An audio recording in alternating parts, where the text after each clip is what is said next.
Well, welcome to Great Day at 9A, everybody. I'm Scott Haney. And I'm Nicole and Scot. Last time I checked. And last time, and you know what? I'm checking this morning too because I got up so early. I was like, is it 1:45 already? Oh. Yeah, it was brutal. Yeah. But anyway. How was your drive in this morning? You know, it was okay. Okay, You know, mine was too. the main roads were fine. Yeah. Secondary and tertiary roads a little bit. My parking lot was completely covered. Yeah. And then like Asylum Ave, which is the main route to get to 84, that was completely covered as well. Yeah. Even our parking lot here at Channel 3. Yeah, right? I stepped out of the car. It was a little different from my driveway, and I went, oh, a little icy. Yeah, and it's still coming down up there. As a matter of fact, let's take a look at First Alert Live Where radar. is it still coming down? In northern Connecticut, we got a reinforcing little batch. You see this purple and red and green, excuse me? Purple and green. Green is the plain rain. The purple is a little bit of maybe some freezing rain, some sleet, maybe some freezing drizzle. So we're going to ask that you budget in a little bit of extra travel time if you're driving around in northern Connecticut. We're not getting any reports of icing, which is good news, but it could be falling from the sky. So, and it's, you know, freezing rain is when plain rain lands on contact and freezes right up. So you just want to be really careful about that, okay? Let's take a look. The winter weather advisory continues for everybody with the exception of the shoreline this morning. And according to First Alert Futurecast, tomorrow's weather today, you'll see the precipitation moving out. A little bit of a lull until about 5 o'clock. And then here comes your evening rush. This is 6 o'clock. The later you leave, the more rain you're going to run into. This is plain rain, okay? And that continues tonight through, so you and I are going to be driving through some pretty good amount of rain tomorrow morning. I guess so. Exactly. So for the rest of today, temperatures, believe it or not, they keep moving up. And we're going to be in the rainy category by 7 p.m. for both inland and for shoreline. That's a check of your First Alert forecast.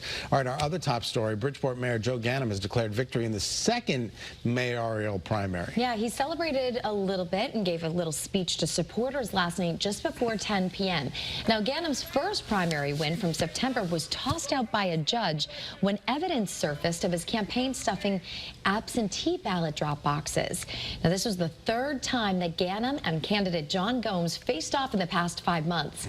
It's possible that they'll meet again in a new general election that's set for February 27th. Now remember, this is just the primary. There's the general election. So that is still going on regardless, unless all the candidates drop out. Drop out. Yeah, which at this point doesn't look like that's happening. Yeah. But there, you know, it's a very interesting process. You know, this is literally seeing like the checks and balances and the innards of our political system. It really is. It's testing the system that's put in place when these things happen. So there's like a nice little lesson for you kids. Absolutely. Pay attention. Exactly. And of course, Trump and Biden won New Hampshire, the primary there. Nikki Haley not giving up, though. She's going back to her home state where she hopes to capture a win. Yeah. You know, Trump now winning both of those states. Iowa, New Hampshire caucuses. That is, I think, an unprecedented move by him. Yeah. An unprecedented turnout. Yeah. And second time he's done it. Right. So, and yeah, it should be interesting to see that race and watch it all play out. I mean, there are only 2 candidates as of right now, 2 GOP candidates. That's it. All the way down from what, there were like, what, 11 or 13? Yeah, at first, at the very beginning, it was completely. Then like 7, 5. Now it's 2. Now 2. All right. All right. This is upsetting, this story. Yeah, so transitioning from political news to consumer news, and this is a local consumer alert that we have for you this morning. So Stu Leonard's is recalling their seasonal Florentine cookies. Yeah, the cookies contain peanuts. The thing is, they weren't listed on the label. The recall was prompted after someone who ate the cookies actually died. That person was from New York, but ate the cookies at a gathering here in Connecticut. Oh my gosh. These cookies were produced by a wholesale company and were only sold at the Newington and Danbury locations.